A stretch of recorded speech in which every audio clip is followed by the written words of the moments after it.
Bismillah ar-Rahman ar-Rahim. We're going to do a beautiful Ghazal of Maulana. آمد شهر صیام سنجق سلطان رسید. The month of fasting has come and the banner of the emperor or the banner of Sultan, the king of kings, has arrived. And Maulana has so many poems like this, with joy receiving Ramadan, with joy receiving the month of fasting, with so much joy and so much enthusiasm. So inshallah, let's read this Ghazal. آمد شهر صیام سنجق سلطان رسید. دست بدار از طعام مائده جان رسید. جان ز قطیعت برست، دست طبیعت ببست، قلب ضلالت شکست، لشکر ایمان رسید. لشکر والعادیات دست به یغما نهاد، زآتش والموریات نفس به افغان رسید. البقره راست بود، موسی عمران نمود، مرده از او زنده شد چون که به قربان رسید. روزه چو قربان ماست، زندگی جان ماست، تن همه قربان کنیم، جان چو به مهمان رسید. صبر چو ابریست خوش، حکمت بارد از او، زانکه چنین ماه صبر بود که قرآن رسید. نفس چو محتاج شد، روح به معراج شد، چون در زندان شکست، جان بر جانان رسید. پرده ظلمت درید، دل به فلک برپرید، چون ز ملک بود دل، باز به دیشان رسید. زود از این چاه تن، دست بزن در رسن، بر سر چاهاب گو یوسف کنعان رسید. عیسی چو از خر برست، گشت دعایش قبول، دست بشو کز فلک مائده و خوان رسید.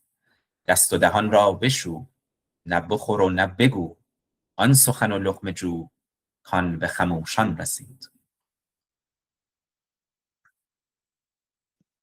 I can do it again if you want.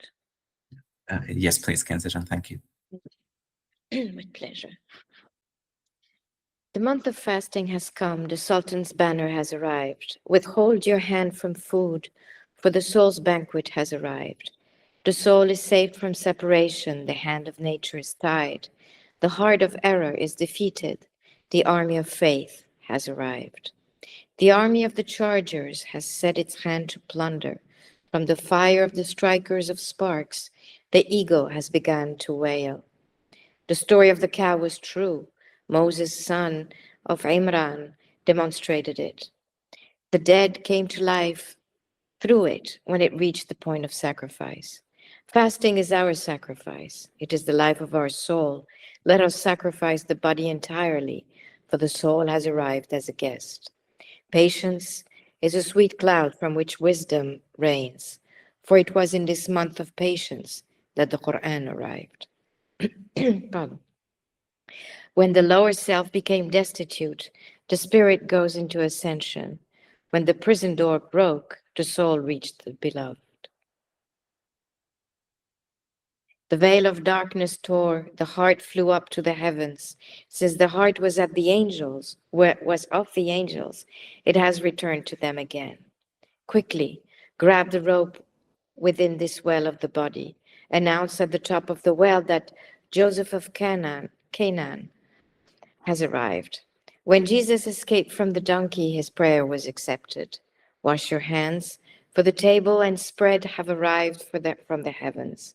Wash your hands and mouth, neither eat nor speak. Seek that speech and that morsel which have come to the silent ones. Thank you, Kenzajan. Thank you for the translation, Sina.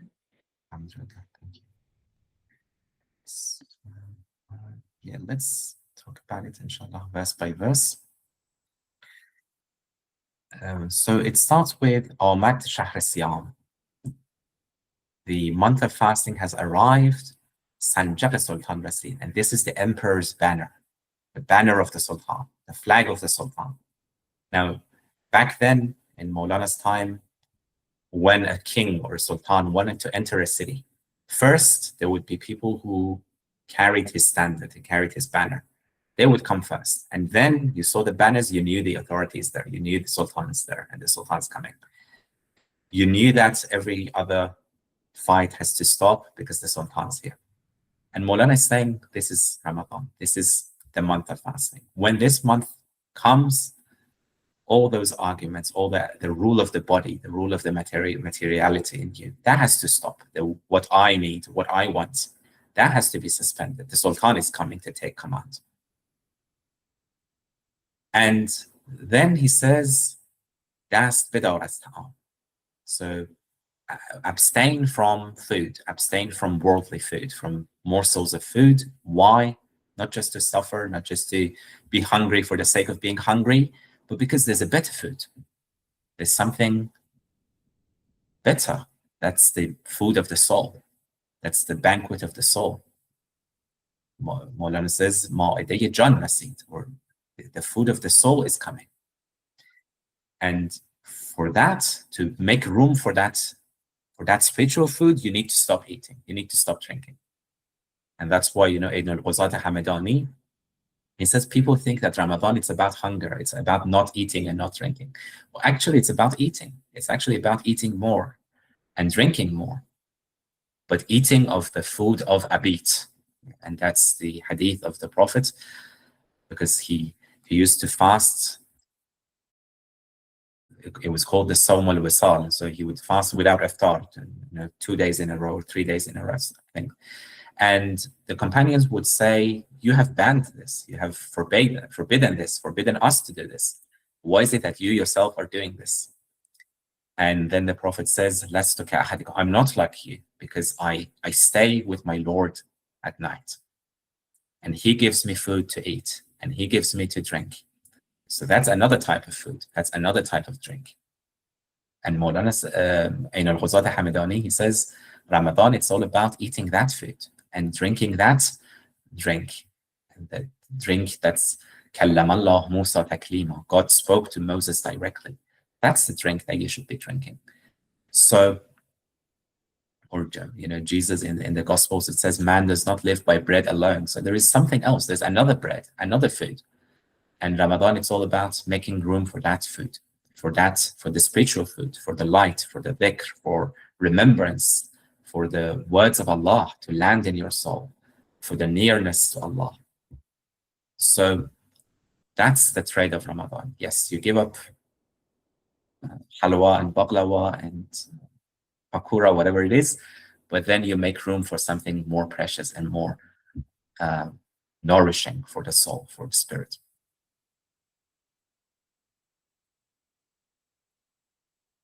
Jan qati'at berast, and the soul is saved from separation. And qati'at, again, there's a double meaning here. It's separation, severance, but it's also qati' is a herd of cattle, sheep. So what fasting does, it saves you from that cattle, from that herd, just looking at the grass, just looking down at the grass, what's there to eat, to graze and to eat. Fasting saves you from that. And it saves you from separation from your source. It saves you from that. And then that's the tabi'at bebast. And it ties the hand of nature, the hands of ego. So that nature which tells you what to eat, what to do, it's time to eat, it's time to drink, it's time to sleep, and so on.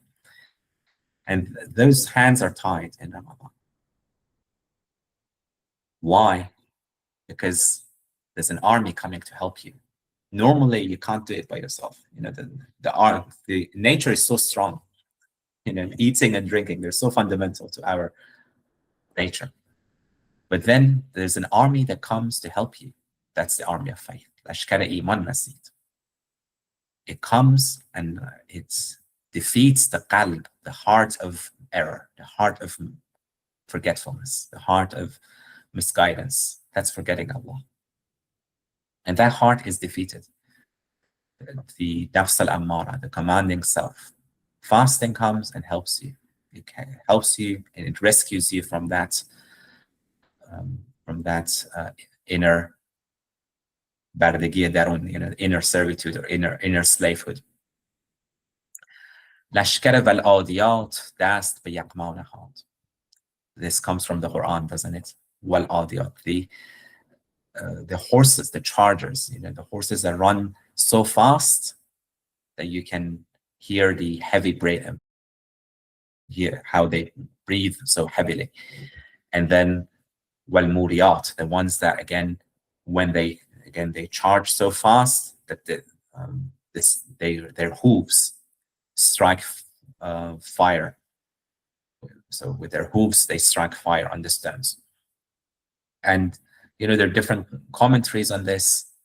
Most commentators say that this is about the mujahideen, the people who in their wars, they're so enthusiastic, they gallop into the battle that their horses are like this. But Maulana, like the other great masters of tasawwuf, he takes this to mean the inner jihad, the inner battle. So again, you have the spiritual battlefield with your nafs, with your own ego. And Ramadan, the fasting is your horse. Fasting is your galloping horse. And these horses are charging into the city of your own ego. And what are they doing? They're plundering. They're plundering. And plundering, it's interesting, these words that are negative in ordinary language, in the language of tasawwuf, it's positive usually. So this qarat, what are they plundering? They're plundering your bad habits. They're plundering your anger. They're plundering your greed. They're plundering your laziness. So, and it creates a fire. It creates a fire. And then the nafs, the ego, is in afghan. It's in it's in pain. That initial pain. It's when you fast, you have that, I want khalwa. That's us. We want comfort. We want our routine. We want temporary enjoyment. But fasting gives us a taste of that fire, of that purifying fire. And it shows us that this is working. This medicine is working.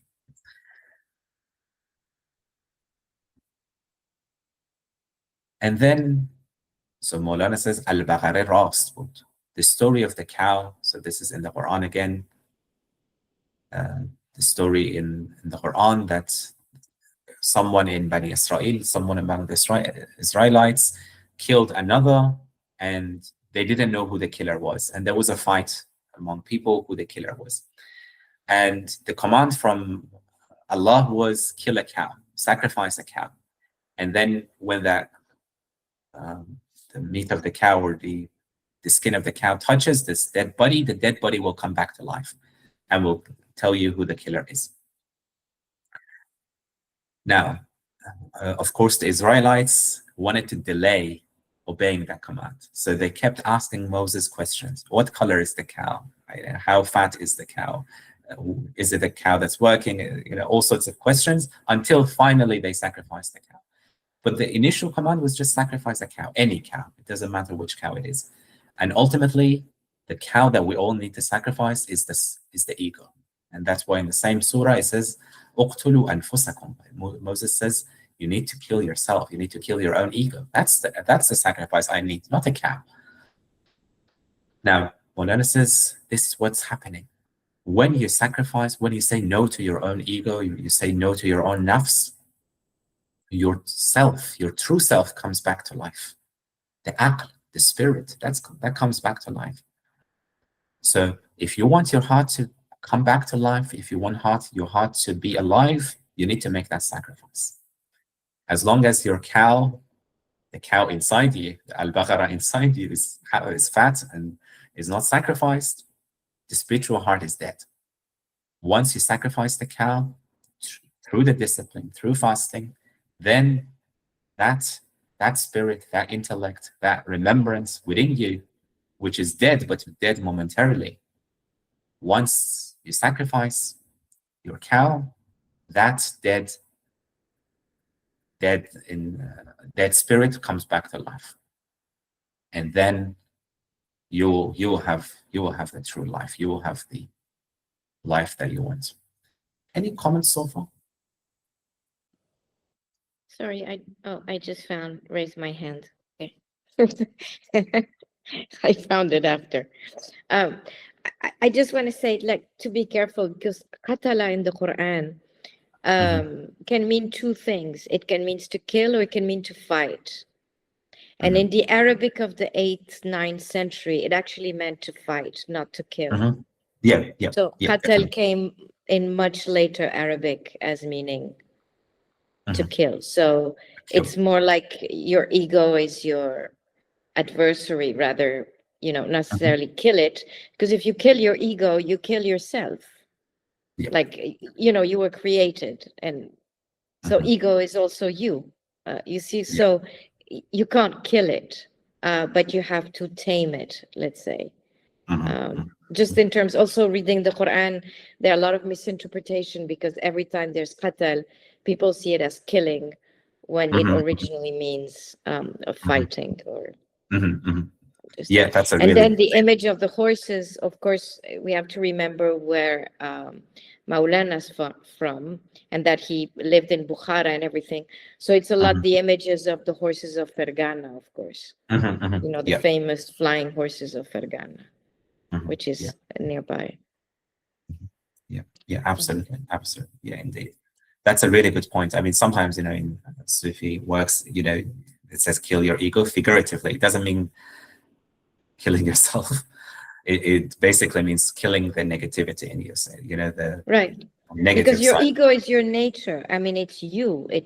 You can't make abstraction of something, otherwise you cease to be. Absolutely. So and fana is not ceasing to be. You're still you, but you're in complete harmony with the divine. No. So it's very important that, because otherwise, if there's no longer you, there's no harmony either. So. Okay. Yeah, absolutely, indeed. Yes, Ashfaq. Regarding killing, this hadith, mutu qabla an tamutu, is mentioned often. There is a killing, it's actually, I think it has many meanings, I suppose. That is, a killing is something like whether it is just, it's from another perspective, is there the idea of dying and born again, the one who's, the Gospels and all, it's mentioned the kingdom of God and being born again. Obviously, that the meaning of that, I think, is what is meant, I suppose. Yeah, absolutely, indeed. And Maulana says, "Rah jan mar jism ra viran konad." The path of the spirit ruins the body. So that's the killing, that's the death. بعد از آن ویرانی آبادان کند. But after the ruin, it will build it again. So it will rebuild it. And that's the thing. When you want to build something, you first need to destroy what's there. And that's what Ramadan does. It destroys what's there, the routine, but then it builds again. It builds you again. The point of that killing in itself, the point of that ruin is to make room for the building. Regarding that fast of the Prophet sallallahu alaihi wasallam that you mentioned, I think I was reminded of a statement in the Lubbe Lubab, Mullah Wais Kashifi. I think he's quoting from some other sheikhs, that it's a general, I think, a proverb, al-ju'u ta'amul anbiya'i. It's this. I thought it was very interesting that it is the food of the prophets, hunger. And also in the Masnavi, it's mentioned Quwwat Jibril as matbakh nabud. That is, and also that is something. It's mentioned the angels are connected to the heart in this, I think, later in the poem. And this verse from the Masnavi also comes to mind, which har girani o kasal as tan boad jan ze khifat jumle dar parridanast. Like all this tiredness and heaviness is coming from the body, and the soul in its lightness is actually flying. So that is something different from the biological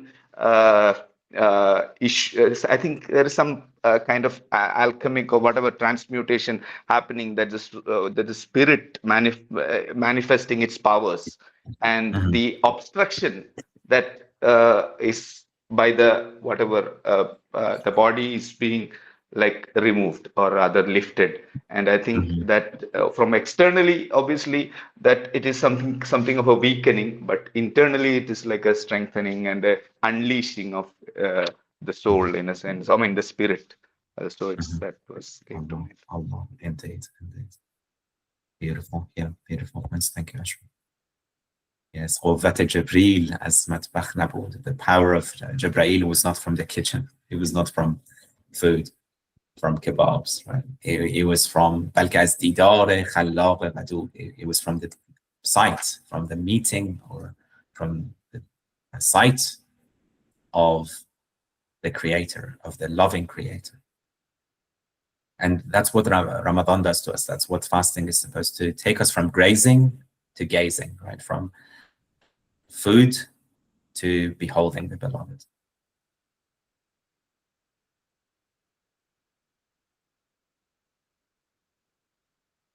So yeah, let's continue the Ghazal, inshallah. روزق چو قربان ماست. And fasting is our sacrifice. Qurban is the sacrifice. And it's really beautiful in Arabic and Persian, because Qurban also comes from qurb, closeness.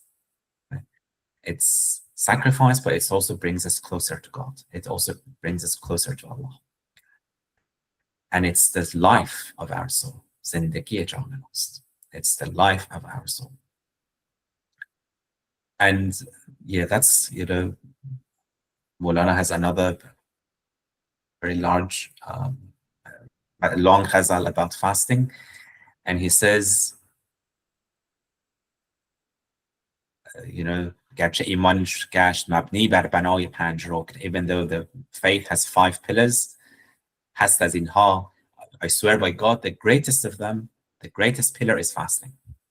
And then he explains, he says, fasting is there in all of the pillars. There's fasting in prayer. There are things that you shouldn't do in prayer. You should abstain from talking. You should abstain from so on. There's fasting in pilgrimage. There's fasting in, and ultimately the path to Allah is saying no to everything other than Allah. Is law of la ilaha illallah. You say law of la ilaha illallah. So in shahada you also have fasting. So you cannot come to Allah through your positive, what you do. You do it through cleansing yourself of what Allah is not. So that's what the fasting is showing us. So ultimately, it's a sacrifice, and it's zindagi, it's life. Now the soul itself, that's the divine presence, is our guest. What should we do? And Middle Eastern culture, right? If a really important guest comes to you, comes to your house, you don't serve them leftovers. You serve them, you sacrifice something. You sacrifice a goat, a sheep, a chicken. You find the best thing that you have, the best sheep that you have. You give everything for your guest. Now, what if that guest is the one who gave you everything that you've got? If your guest is the only one who is, so you give that guest everything that you've got. You give that guest your own body, your own soul, because that's the life of your soul. And you know that you're not losing in this sacrifice, because you'll be given more. That guest is worth more and more. So sabr, so abri ist خوش, hikmat بارد از او. Patience is like a cloud. It's like a sweet cloud. Now, if you're in Melbourne or in London, some cloudy place, you don't usually like clouds. You want sun, right? But this is the type of cloud that brings the rain, that brings life to your soul. That's the hikmah, the wisdom. And that's patience. Patience is this cloud that brings the life of the soul. And then Maulana gives Mullah says it was in this month of patience that the Quran arrived. Why was the Quran revealed in Ramadan and not in other months? There's something special about this month. And even before the revelation, Sayyidina Rasulullah, he used to meditate in Ghar Hira. And so every Ramadan he used to go, he would be away from the people. And he was in that state of hunger and solitude. And then the cloud gathered and the rain of the Quran was sent down. Why in Ramadan? Because it was a month of fasting. It was a month of patience.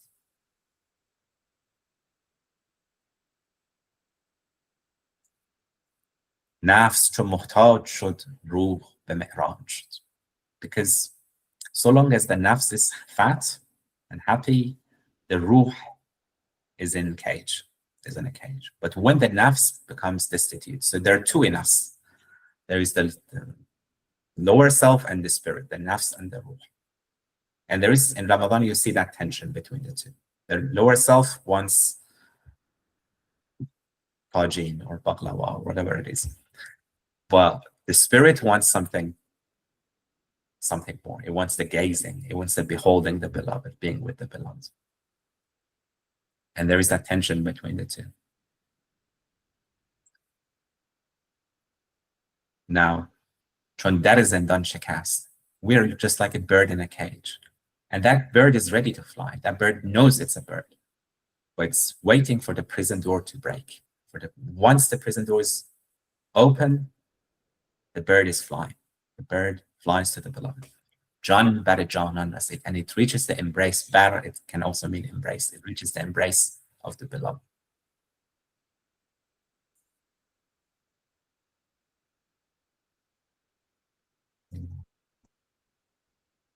So, پرده ظلمت درید.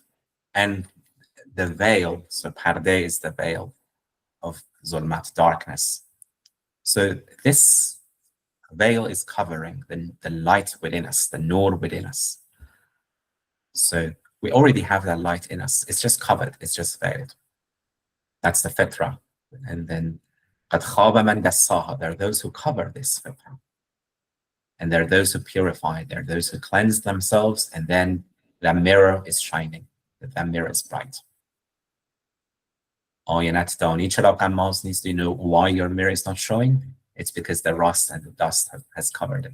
So again, that concept, the darkness that's covering your mirror, the darkness that's covering your heart, that's the materiality. You need to make that thinner. Make it more transparent. Make it less dark. You need to tear that. And the fasting does that.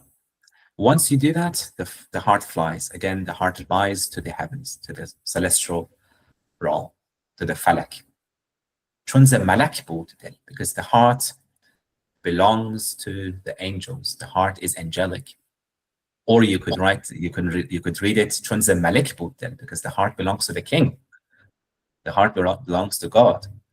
So the moment this veil becomes thin, the heart flies back to its origin. The heart flies back to its source.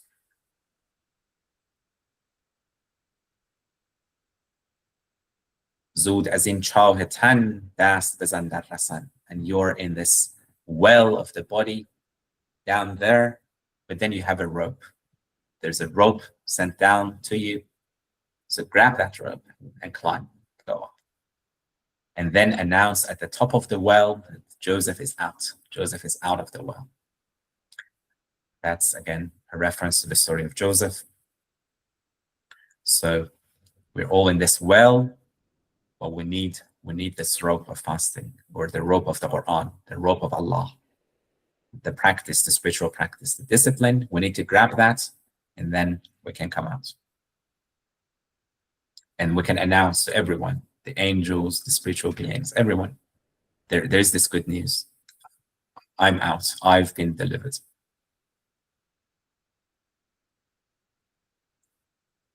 عیسی چو از خر برست گشت دعایش قبول. when Jesus was rescued, when Jesus escaped from the donkey. Now, Jesus rode a donkey, but then in Persian poetry, almost every time, Jesus is mentioned, the donkey is also mentioned. Right? You have Jesus and donkey. So the Jesus in us is the spirit, is the intellect, and the donkey in us is the body. So there's the Jesus and there's the donkey. Now, when Jesus escaped from the donkey, it means he escaped from the donkey that wants to graze again, the donkey that wants more food. His prayer was accepted. And that's the story in Surah Al-Ma'ide. So when he prayed, Ya Allah, send us ma'idatan min as-sama, a table from heaven. His prayer was accepted, and that table arrived from the heavens.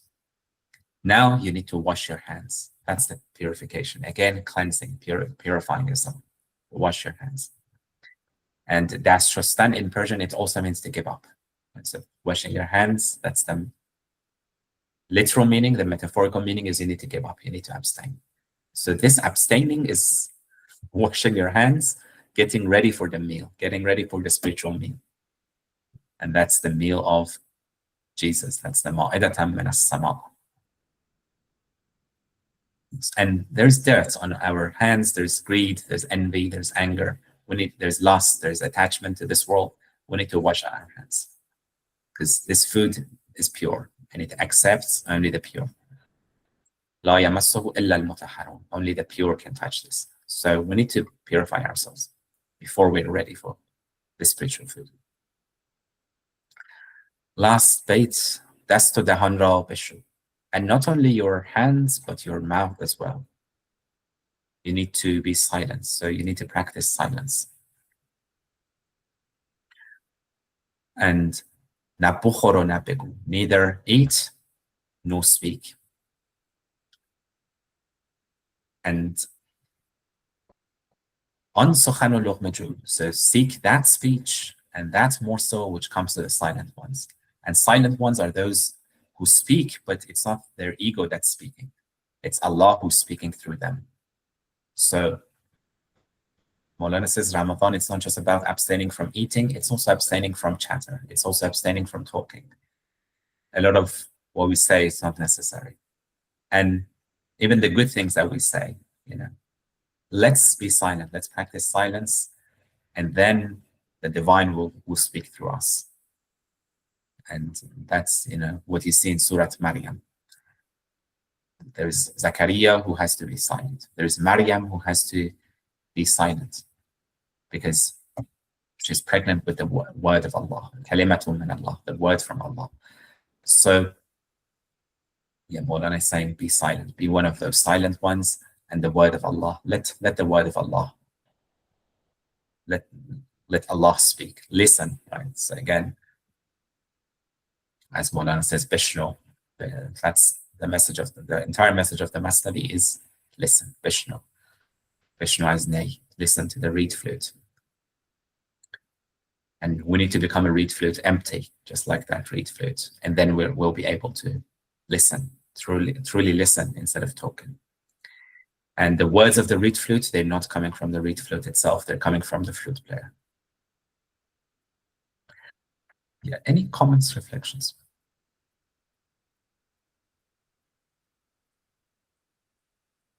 Oh, yes, Kens.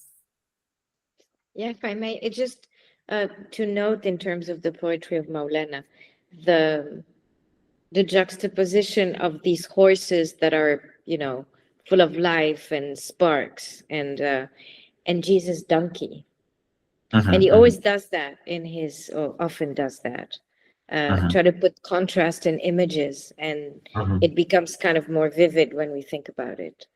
Because we just left the horses, and now we have Jesus's poor little skinny donkey. Sure, indeed. But it's also this whole meaning, no? The sublime and the humble, and all these things, of course. Totally, absolutely, indeed. Yes, Ashok. Regarding that statement, wash your hands and mouth. I was thinking the English phrase, I washed my hands of this affair. Like I've just given it up. Like washing your hands is that kind of word even in English. The idea is to leave it. I mean, I've given it up. That kind of, and it also reminds of this thing, فَخْلَعْنَ عَلَيْكَ إِنَّكَ بِالْوَادِ الْمُقَدَّسِ طُوًى. I think it has been interpreted, two slippers, you just remove them. Like you're in the pure valley of Tua, and one of the interpretations remove all your like interests, I mean your interests, I mean the worldly or even otherworldly interests, and then you are in the valley of like it's in the holy valley, and it's in the sense it's also about fasting. I think the idea that it's for God, it is God is the reward. It's not anything else. No, it's not anything any other kind of gift. And to wash your hands and mouth, and then seek from God, and that I think reminds of the idea of pure ikhlas and the purity from all else. Absolutely. Allah. Yes, in Surah Taha, it's all about letting go. Moses lets go, he leaves his family, and then he sees that fire, and then the first thing that he's told, let go of your sandals. And then, what is this in your hand? It's my rod, it's my staff. I use this, to guide my sheep and to do this and that. And then let go of it, drop that rod, drop that staff. So yeah, it's all about letting go. And ultimately fasting, it's all about letting go, leaving your attachments. Yes, Ahmed. Yeah, it did remind me of Hazrat Maryam as well, and fasting. And also the verse where Zakaria comes to Maryam and says, where is all of this provision coming from? And it's like this month of Ramadan is such an abundant provision for us spiritually that we are just so unaware of. It's just the soul doesn't need to sleep or eat, and we just look really lucky to be given this month to be able to nurture ourselves. Yeah, it's very beautiful. Thank you. Allah, indeed. Subhanallah.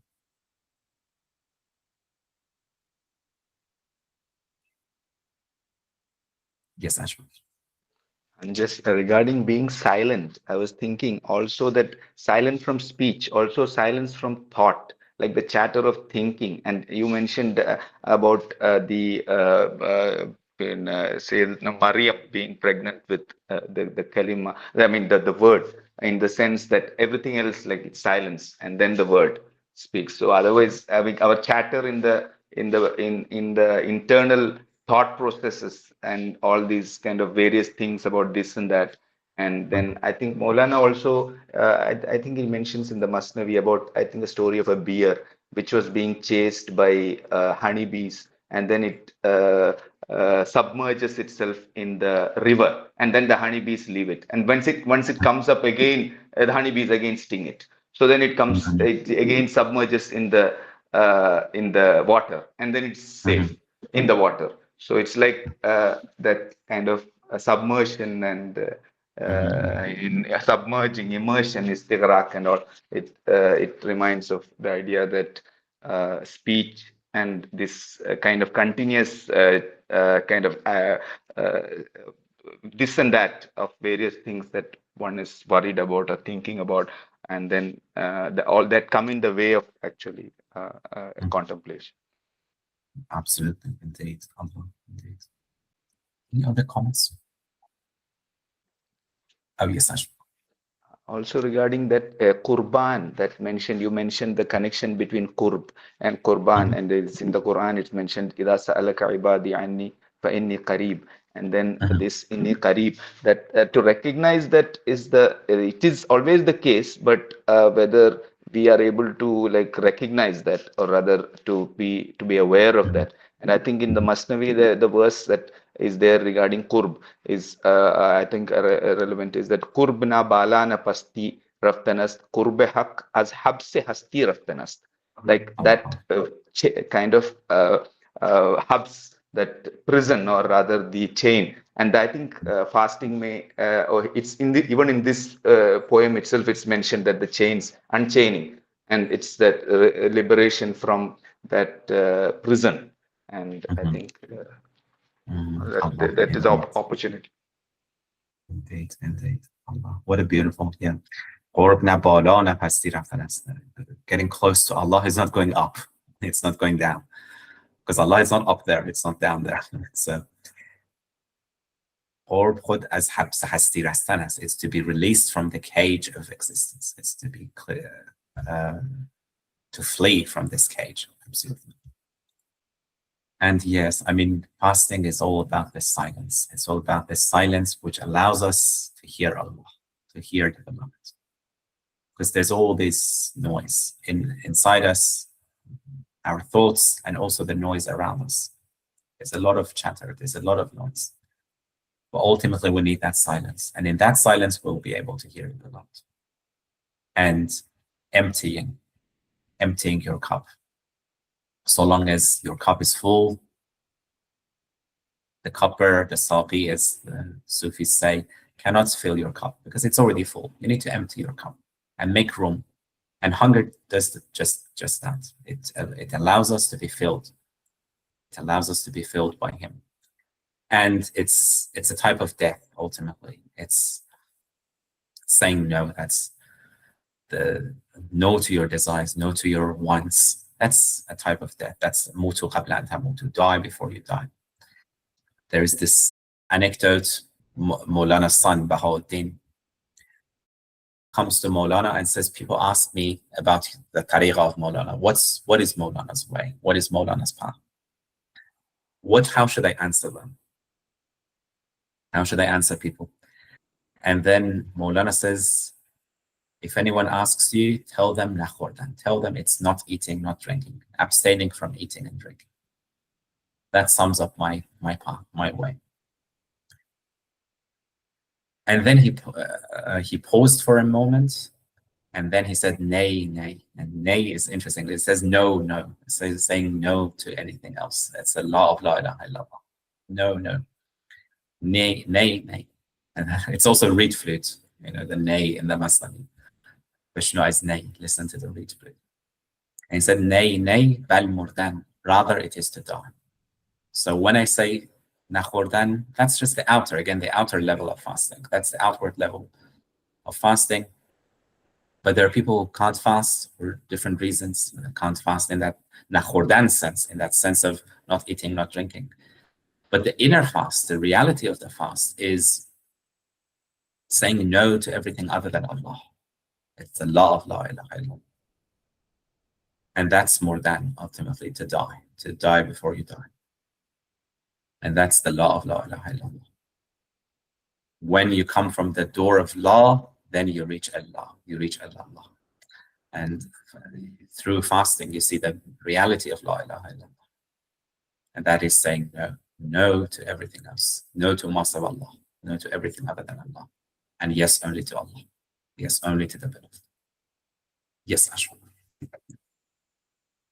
I was just thinking regarding no and yes, because when you say no to everything, you mentioned no to everything, and then also no to the one who says no. I mean, we are saying no, and then there is yes. Bala is yes, saying yes. It's just no and yes, and in between that, the idea that we are saying no, but that's not a negative no.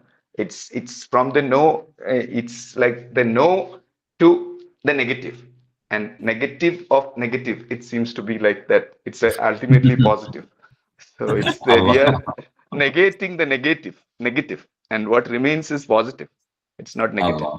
Allah, indeed, Allah,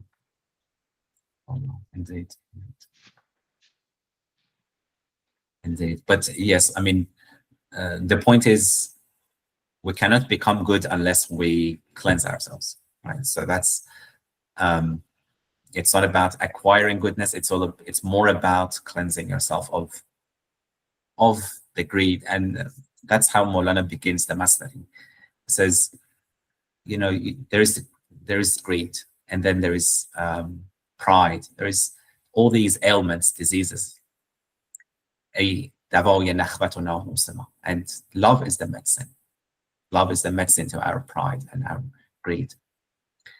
Love is our Plato and our Galen. But then, you know, we need to listen to this physician, you know, and a lot of the time, medicine is in abstaining. It's in abstaining from things that are harmful.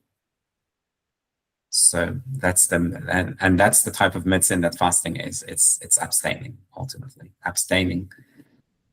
And there are different levels of fasting, as you know, Ghazal says. There is the fasting that, yes, you abstain from eating and drinking from dawn to sunset. That's one level of fasting. Then there's a deeper level of fasting. You abstain from all negative behaviors. You abstain from backbiting. You abstain from lying. You abstain from cheating. You abstain from all sorts of negativities, thinking negatively about others. And then you have the fasting of the khawas al-khawas, the elect of the elect, and that's to abstain from anything other than Allah. To abstain from anything, remembering anything other than Allah. That's the fast of the elect of the elect. But yeah, there are different levels of fasting, and each level can prepare you for the other level, for the deeper level. Yes, Ashwin. Just regarding that, I think it's mentioned in the Lubbe Lubab somewhere that hakikate taharat ke taharat as dide taharat means your purity. You're purifying yourself from your purity, in the sense that like abstaining. The idea that I was thinking is that this abstaining from abstention. I think this is mentioned in Muhyiddin Ibn Arabi in his Futuhat, in his series of like ethical positions. Like this egocentric, there is a kind of way in which we think that we are pure, like we are purified. Or rather, I think the mention regarding the in Kashf al-Mahjub, it's mentioned that if you think you're humble, you're actually really proud. It's a form of pride, the conscious humility that I'm a humble person. The really humble person doesn't feel that he is anything at all, like he is nothing.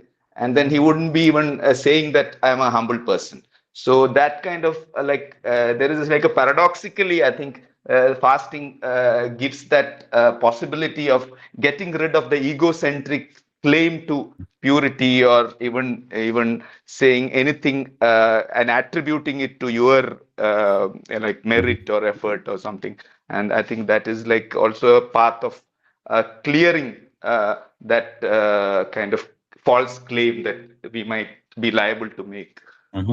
Yeah, absolutely, definitely, great point.